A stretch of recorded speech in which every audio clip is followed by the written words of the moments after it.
Welcome to Bhatt and Bhatt Tutorials online session. I am Sheshadri, faculty for English Literature. This session is for 10th grade ICSE, and we are doing the lesson Chief Seattle's speech.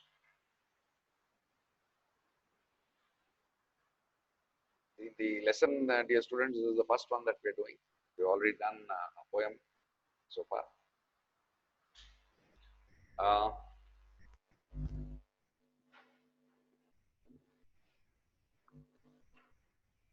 Now, in Chief Seattle's speech, because this has got to do with the USA, the United States of America, this speech was given then in 1854.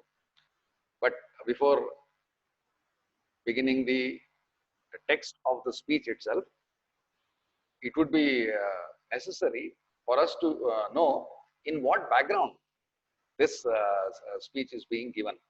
Or Chief Seattle, who is actually a very wise chief of the Suquamish tribe. He is the one who has given this in response to a call given by the governor of Washington then. Now,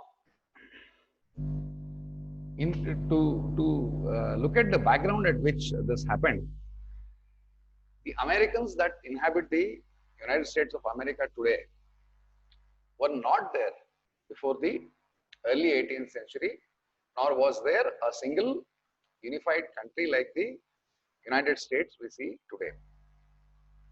The states that we have today comprises of 50 different states, but in the before the early 18th century, this was not the case. After the intrepid Spaniard Christopher Columbus discovered America in 1492, European migration to the new land began in trickles. Intrepid means fearless and adventurous type. Christopher Columbus was a very adventurous and fearless kind of a explorer who discovered America in 1492. And after his discovery, Europeans, one by one, they started coming to this new land. So Spaniards, people from Spain, came here in search of a better way of life, but were soon overtaken by the British settlers. By the mid-17th century, the British had dug their heels well in and began to extend their control of the land. So maximum number of in Europeans, it was the Britishers whose numbers were increasing, who were gaining a majority. The migration of Europeans gathered pace in the early 18th century when thousands of people from all over the continent poured into the new land for greener vistas. Well, the reason even now people want to go and settle in the United States, many people who go there for higher studies with the idea of getting a chance to work there and finally settle there. So this happened to the Europeans in the early 18th century, much before the formation itself of the country that we now call as the United States.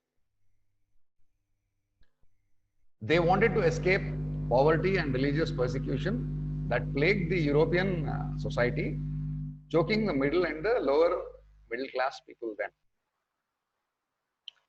Dear students, we have seen in our other lessons, when they say middle class means anybody, even if he is a rich person, other than a person with an aristocratic background, would belong to the middle class. He may be a well-educated person. He may be a high-profile advocate or a lawyer. He may be a high-profile doctor, but if he is not from the aristocratic family or royal family, he will be considered as a person from the middle class and the lower middle class, of course, people, employees of industries and the other people in the population. So they wanted to, Europe was in chaos at that point of time. And to escape that, they all started coming into this new land. With Europeans arriving in larger and larger numbers, the original inhabitants in America's eastern coast, the Red Indians, began to feel the squeeze. These people, whoever came, they first came to the eastern coast of America, where you have Washington, Virginia, Pennsylvania, the northeastern corner, the eastern coast of the United States is where everybody initially came. The rest of the land was still largely explored only at a later point of time. So at that point of time, these the original inhabitants of the US at that point of time were the Red Indians. Now they saw that suddenly these people, whom they would call as whites, because the texture of the skin, the Red Indians were more red tanned in skin color, and they would refer to the colonialists at that point of time, British colonialists at that point of time, as pale-faced or whites. So they began to feel the squeeze. Definitely, there were small battles which started because they felt the colonialists at that point of time were trying to encroach upon their country or take over their country. So, but they were no match for the Europeans, who were more organized, disciplined, and had superior firearms, because Europe, in the chaos that it was, definitely militarily, wherever you see, militarily Europeans were better equipped than anybody else, even from earlier times. Now, countless skirmishes, that is, small battles, began between the white-skinned settlers and the original settlers, who were ejected from their lands in alarming pace, because their customs were totally different, as we will see in the chapter and in which Chief Seattle keeps referring. The customs which the Red Indians would follow and the customs of the socio-cultural customs of the Europeans were different. So they were asked to leave whenever the population of Europeans kept increasing. And they were ejected from their lands at an alarming pace.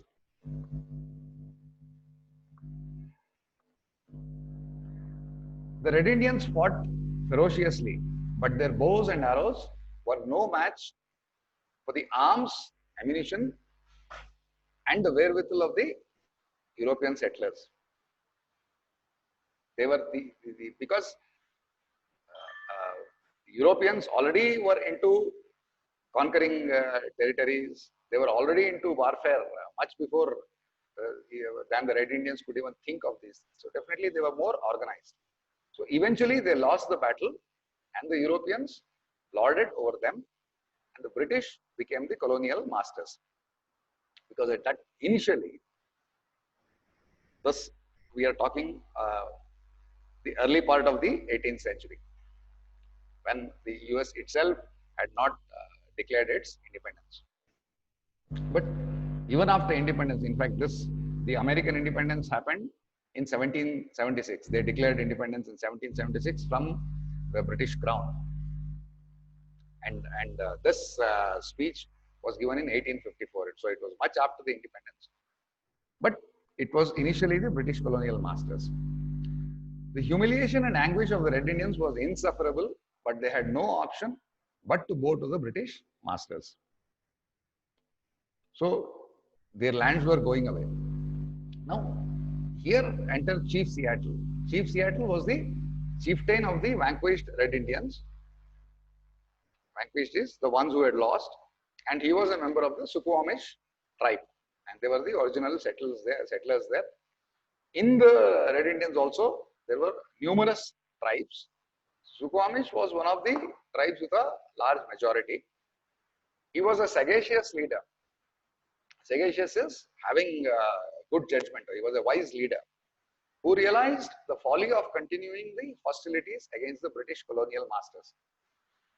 Dear students, this one sentence is a kind of the main introduction to this thing. He realized that continuation of warfare against the British colonial masters or against the newly declared Americans was not good at all, and it would be wrong to do that.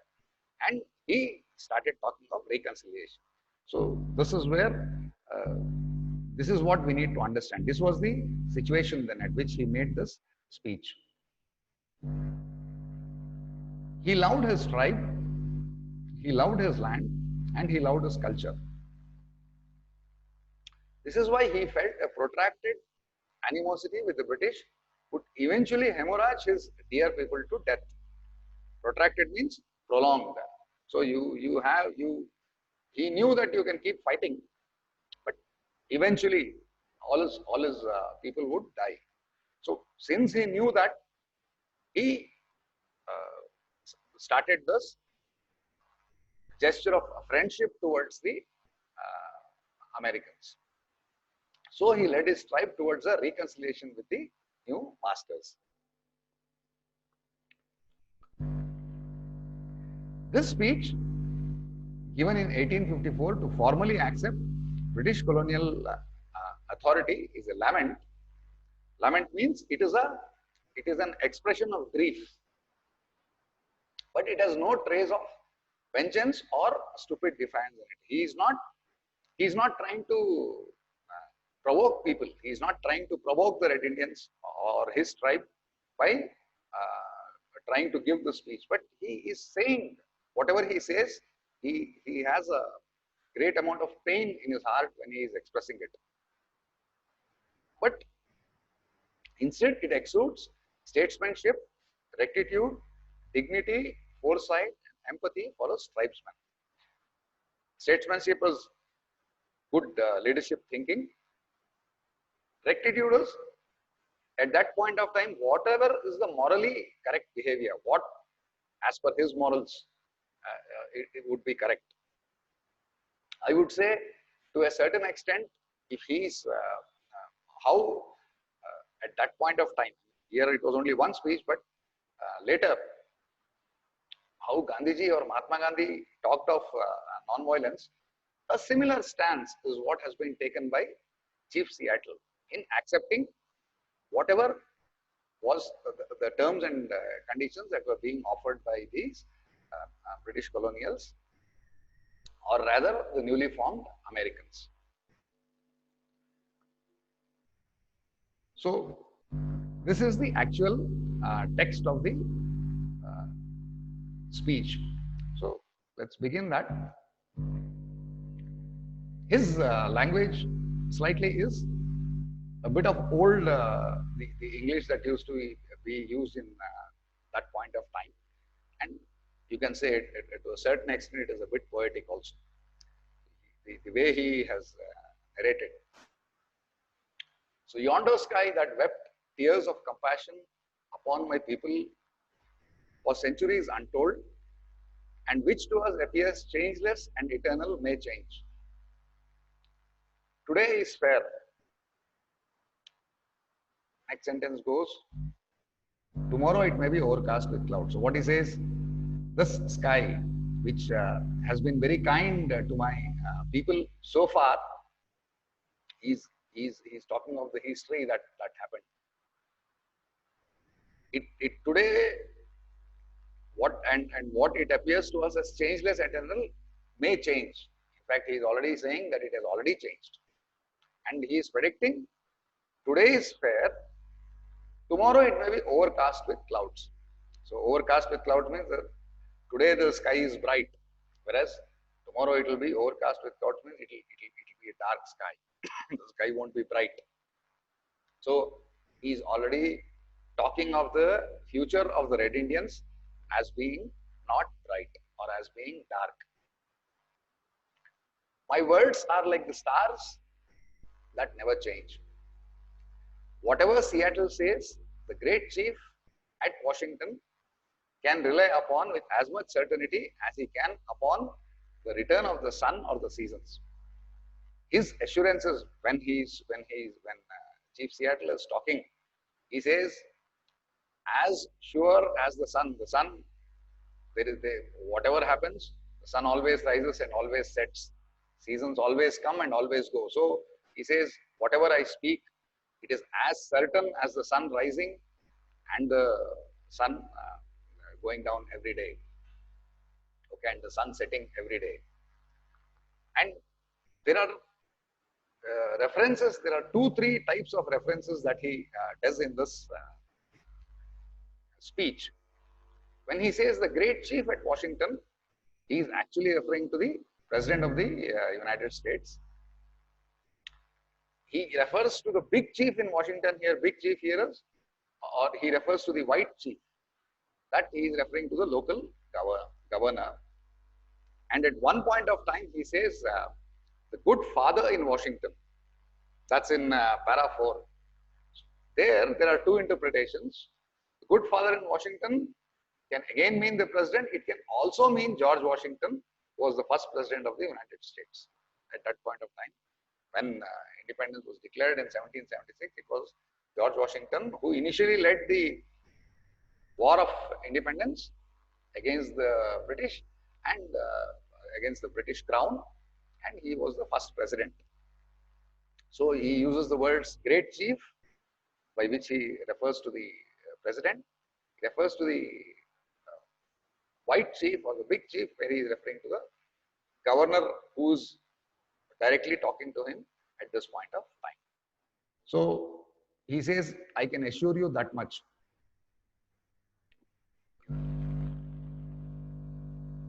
The white chief, that's what I was saying. The white chief means the governor here. The white chief says that the big chief at Washington sends us greetings of friendship and goodwill. The governor is saying that the president is sending you greetings and greetings of friendship and goodwill. This is kind of him, for we know he has little need of our friendship in return. What Chief Seattle is trying to say is, they can bulldoze us. They can just push us over. They don't have to extend friendship to us because they are in majority, which he is saying next. But though we are at a weaker position, I am glad that this is kind of him. That's why he says this is kind of him. His people are many. They are like the grass that covers the vast prairies. My people are few. So numerical superiority and the superiority in arms also, which was there. Both have already been proven by this point of time when he is making the speech. So he says, they are like the grass that covers the vast prairies, means all open grazing lands, generally covered with lot of grass, field grass. So he says the number of Europeans or the number of the British colonialists or all the Europeans, or what they call as the white man, they are just like the grass that covers the vast prairies, and my people are few. So compared to them, we are in minority. They resemble the scattering trees of a storm-swept plain. The Red Indians, once there is a huge storm and trees are scattered here and there. So the Europeans are like grass who are in much more numerical in number, whereas my people are very few, just like some scattered trees. The great and I presume good white chief sends us word that he wishes to buy our land, but is willing to allow us enough to live comfortably. So these people, at that point of time, the Europeans realized that these, just like Chief Seattle says in the later part of the speech, even the Europeans realized that the culture of these two people will never match. So what they would offer them was whatever land these Red Indians were at that point of time staying, they were willing to buy it, they were willing to pay for it, and at the same time, a certain portion of the land known as Red Indian reservations, these reservations are there even today. So those reservations were created wherein all the Red Indians could live there, and there no outsider would come in without their permission. So that is what he says. He is willing to buy our land, but is willing to allow us enough to live comfortably. So you can see that he is on this reconciliation mode. He is in a welcoming mode. He is not on a fighting mode there. That is the most important thing in this entire speech.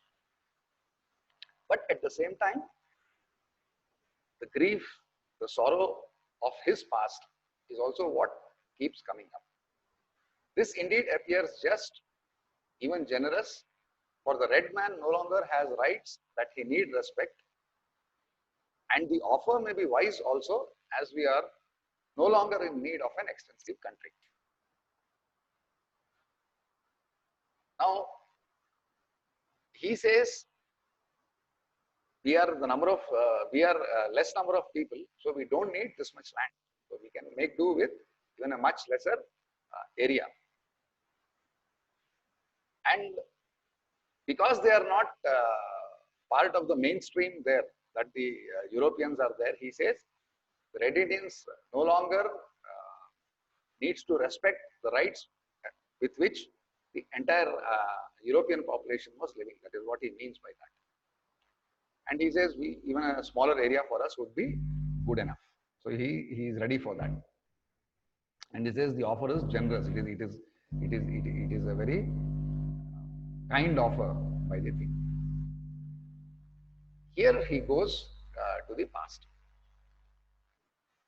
And what is it that is causing him sorrow, and how it is that happens?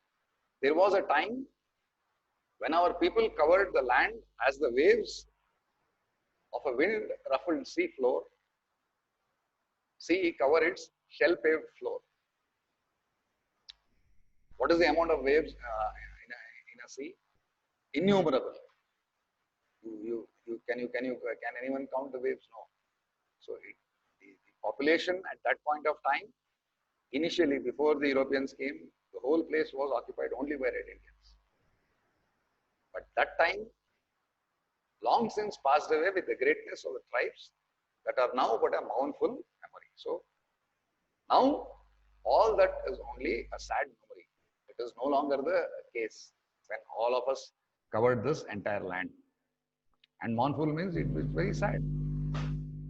Because by the time he does the speech, lots, thousands, hundreds of thousands of these Red Indians had already died in these battles. I will not dwell on nor mourn over our untimely decay, nor reproach my pale-faced brothers with hastening it, as we too may have been somewhat to blame. So he says, it is not that I'll only keep mourning over our untimely decay, because this was not planned by the Red Indians. They had no clue that some European would discover the land and all the Europeans would come. And he says, it is not that I am going to blame the whites or the colonials or the new Americans. He says, my pale-faced brothers. So compared to the skin texture of the Red Indians, the Europeans were more fair-skinned. So he says, my pale-faced brothers. That's why he's referring to them like that.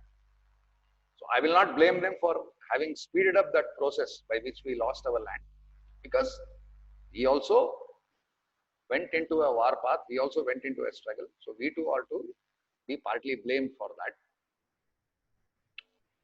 So he is sad, he is mourning, but he is giving a statement of facts of what was the situation, what happened then, and what is it that he wants now. And he says, my assurances as confirmed as the season. as sure as the sunrise and sunset. So he says, whatever I am speaking, you can be sure that we will follow. Here he is, next he is referring to the violence that happened before the need for this reconciliation came. Youth is impulsive. Whenever young men grow angry at some real or imaginary wrong and disfigure their faces with black paint, it denotes that their hearts are black and that they are often cruel and relentless, and our old men and old women are unable to restrain them. Definitely, young blood, they will be impulsive. Impulsive means without thinking they will take action. It is the case. This is a universal case. It is not just in the Red Indians that it happens. Anywhere in the world, young people are definitely more angrier, and the older population, they will be unable to stop them from going into war or going into battle with these outsiders whom they at that point of time, the Europeans were outsiders as far as the Red Indians were concerned. So he says that he is referring to the time when their young men would fight with these people. And he says, disfigure their faces with black painters, you know, those tribes, they paint their faces with all kinds of dyes. That is what, and when they prepare for war, they would do that. He was referring to that. And he says their hearts were black when they did that, which means they did not do it with a good heart. Thus it was when the white man began to push our forefathers ever westward.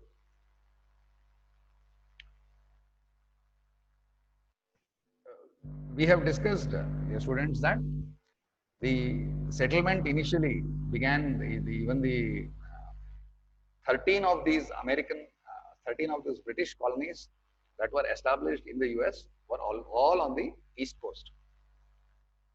So slowly from the east, they were getting pushed to the western part of the United States. So he says, the white man began to push our forefathers ever westward. Slowly they were expanding their areas. But here he is talking of reconciliation. But let us hope that hostilities between us may never return. He's saying, let us stop this violence. You want the land? Go ahead, take it. Because you are buying it from us. And he says, we would have everything to lose and nothing to gain. He knows they will ultimately be totally devastated. They will all be killed if they continue this fight. So that is why he is a very wise man. At that point of time, he saw the reality there. He saw the hopelessness in fighting them. So he said this. We would have everything to lose and nothing to gain. Revenge by young men is considered gain even at the cost of their own lives. But old men who stay at home in times of war and mothers who have sons to lose know better. It's usually and normally the case. The young man, because of his nature and because of his young blood, goes and fights and dies. He gives up his own life for a cause which he thinks is just. But what about the people who are there at home? You will have parents, you will have younger people, you will have elder people. And that's what he says. But old men who stay at home and mothers who have sons to lose know better, because suddenly they will have no means of their livelihood. Maybe he would be the only bread winner in the whole family. And if he is lost and the people at home are very old to earn their own bread and butter, then they will all starve to death. So that's why he's saying the whole of their thinking itself was wrong. Their thinking itself was impulsive. So he says, that he says should not happen anymore. Next, he is referring to our good father in Washington. This is what I said. there can be two interpretations for this. One is we can say is referring to the president, the, of the current president, or he is referring to George Washington, because he is also referring to King George, that is the British crown at that point of time. So our good father in Washington, for I presume he is now our father as well as yours, because this is post the American Declaration of Independence. July 4th, 1776 is when the American Declaration of Independence was done, when all the 13 colonies, which were 13 erstwhile British colonies, they declared independence from the British crown. They said, we don't want to be part of your kingdom. This is our own country. We no longer. So independence happened. See, that is why the American independence movement and later the French independence movement was a great example for other countries to follow. So this was one of the earliest independent movements. So that's why he says, since King George has moved his boundaries further north, our great and good father, I say, sends us word that if we do as he desires, he will protect us. Because all said and done, these tribes also, there were many tribes in the United States at that time, and they also would be, there will be a lot of infighting. So that is where he says, the great and good father sends us word that if we agree to what he is saying, he will give his protection to us. And he is also welcoming that. His brave warriors will be to us a bristling wall of strength, and his wonderful ships of war will fill our harbors, so that our ancient enemies far to the northward, the Haidas and the Timsians, will cease to frighten our women, children and old men. The idea is, once these people give up arms and they start living peacefully, they also want protection from these other tribes. So he says, further wars between the tribes also is something which he doesn't want, and he is asking for the American government protection from this. He's saying, because we are listening to you, we are willing to sell you the land, we are willing to go into the reservations, as you are saying, we have to move in. They are called these Red Indian reservations, that those land parcels which were allocated only for them. So he says, when he protects us, then in reality he will be our father and be his children. So he is welcoming, he is paying respects, and he is offering a hand of friendship to the government of the United States with this. So he says, and at that point of time he says, you also need to protect our women and old men from these other tribes, because of your superior arms and better organization.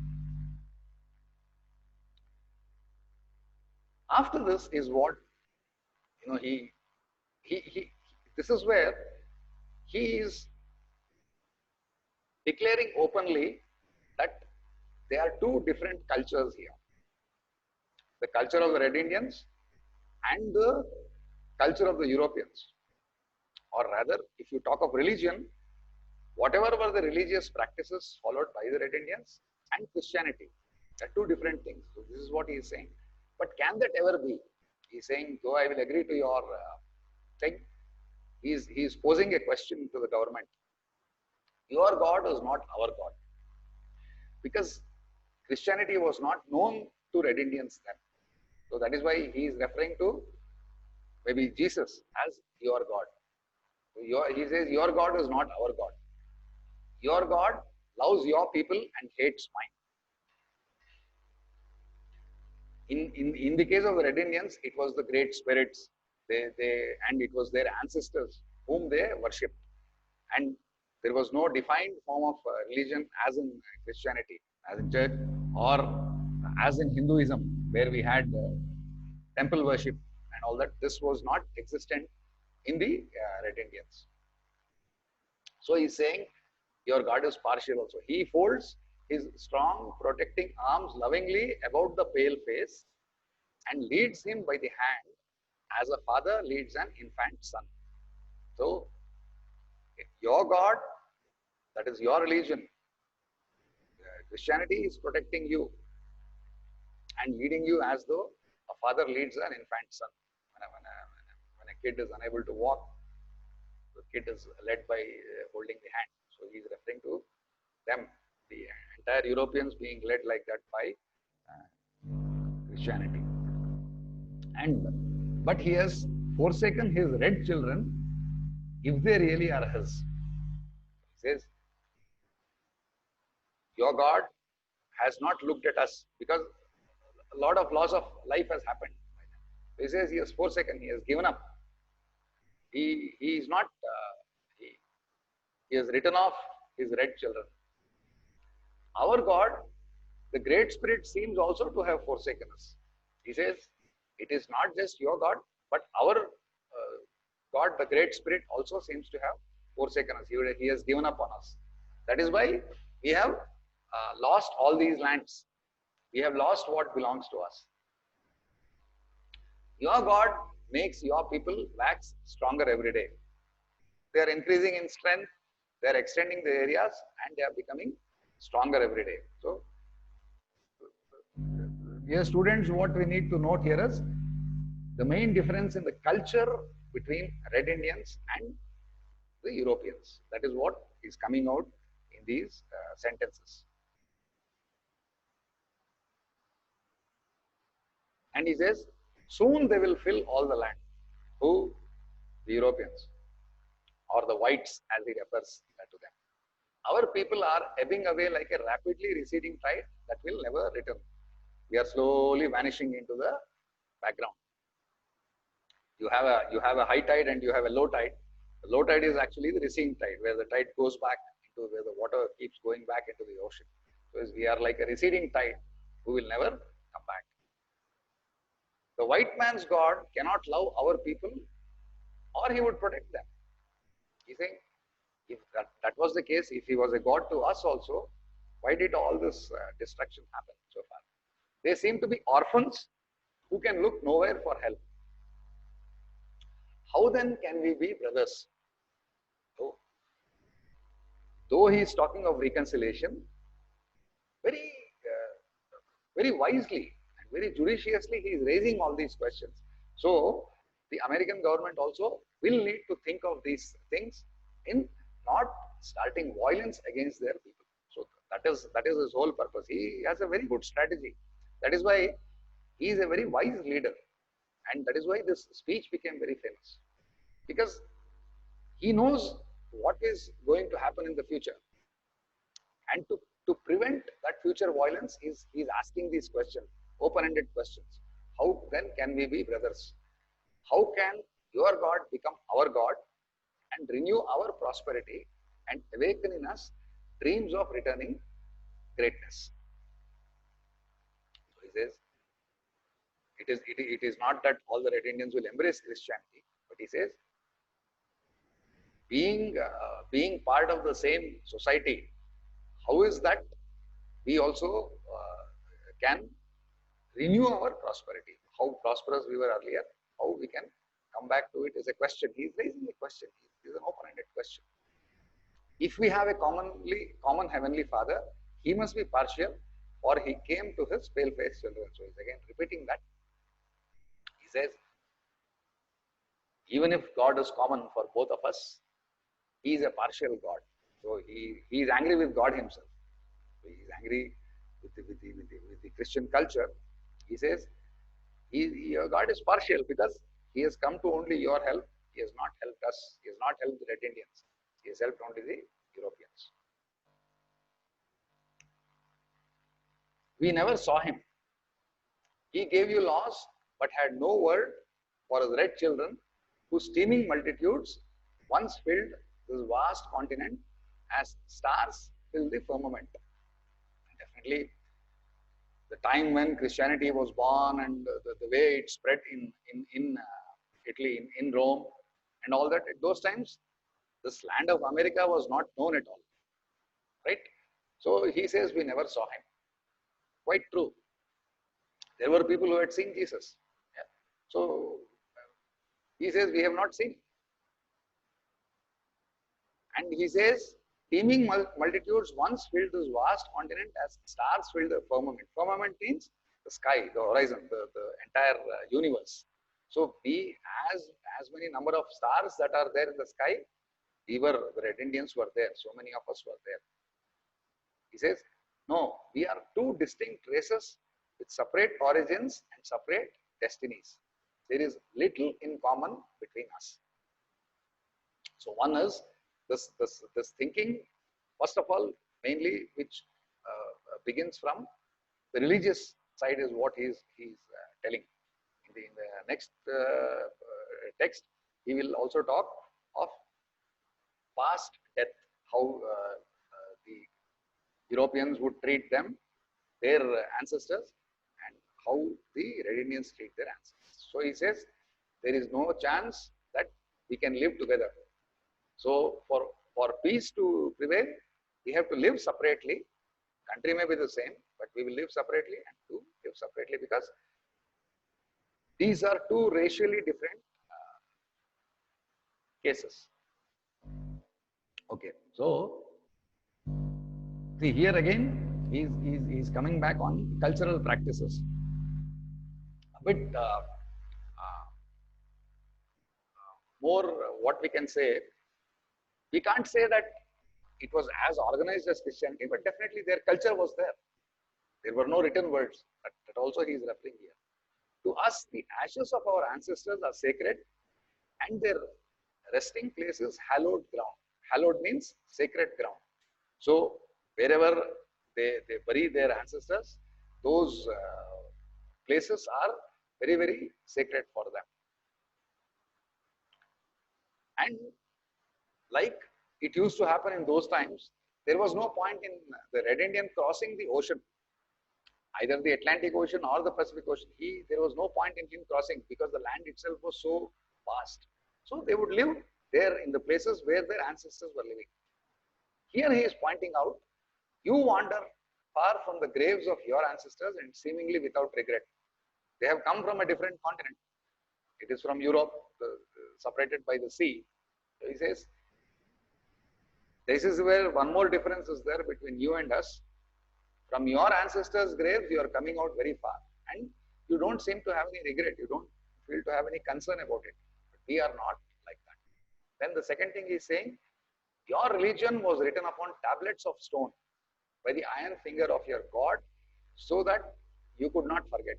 He is actually referring to the Old Testament. Actually, the 10 Commandments is written on a stone tablet. So that is the tablet of stone that he is referring to. The 10 Commandments in the Old Testament is found on 2 pieces of stone. It was written in stone. So that is why he says, your religion was written on tablets of stone, so that you will not forget. Whereas in our religion, nothing was written like that. We only remember it. The red man could never comprehend or remember it. So our traditions are all, we just by word of mouth, we have followed all this. Our religion is the tradition of our ancestors, the most important. Our way of life, our what the elders tell us, and what we pass on to our next generation. That is their religion. He says, the dreams of our old men, given them in solemn hours of the night by the Great Spirit. They would call it the Great Spirit. They used to worship nature. They used to worship the stars, the sky, the sun, air. So, like nature worship was there among them. And the visions of our sachems. Sachems is again chief. The sachem is the Red Indian tribe chief is known as a sachem. And the vision of our sachems is written in the hearts of our people. So in your case, it is written on tablets of stone, Whereas in our case, it is written in the hearts of our people. That is why our ancestors are much more important to us, and this land is also equally important to us. Much more important than what you think about it. It is much more important to us because it is our tradition. It is the tradition of our ancestor itself is our religion. Again, he is pointing out the difference in thinking between the Europeans and the Red Indians.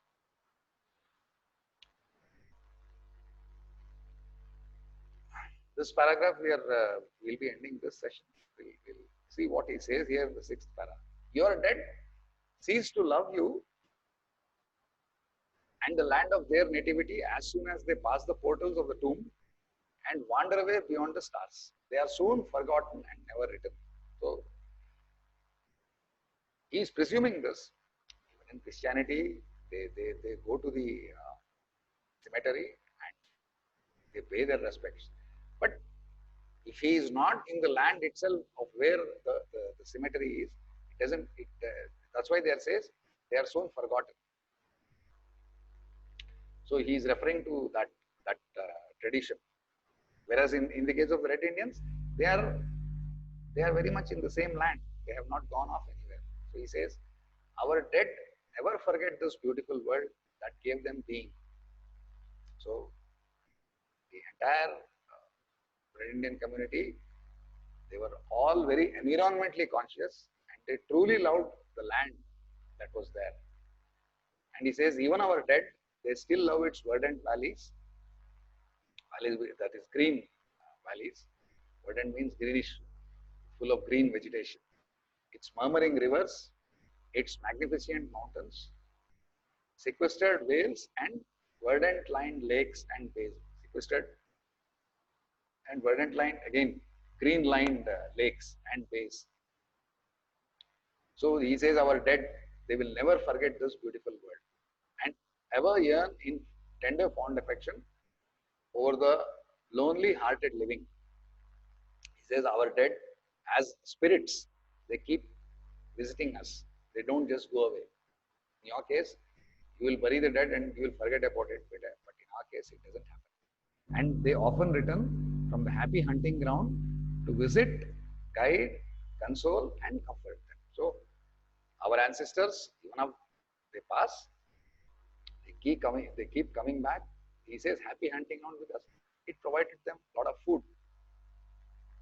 So, to guide us, to console us, and to comfort us, our ancestors keep coming, which is why this land is it is very sacred for us. He says it's a very hallowed land, it's a very sacred land. Everything here is sacred for us, and that is where you and us are different. So he is emphasizing that difference. Okay, with this we come to the end of this session. We will see how he is talking of reconciliation also in the further paragraphs. Any doubts on this, you can contact us on these numbers or you can send a message in the Button But Tutorials mobile app chat section. Thank you.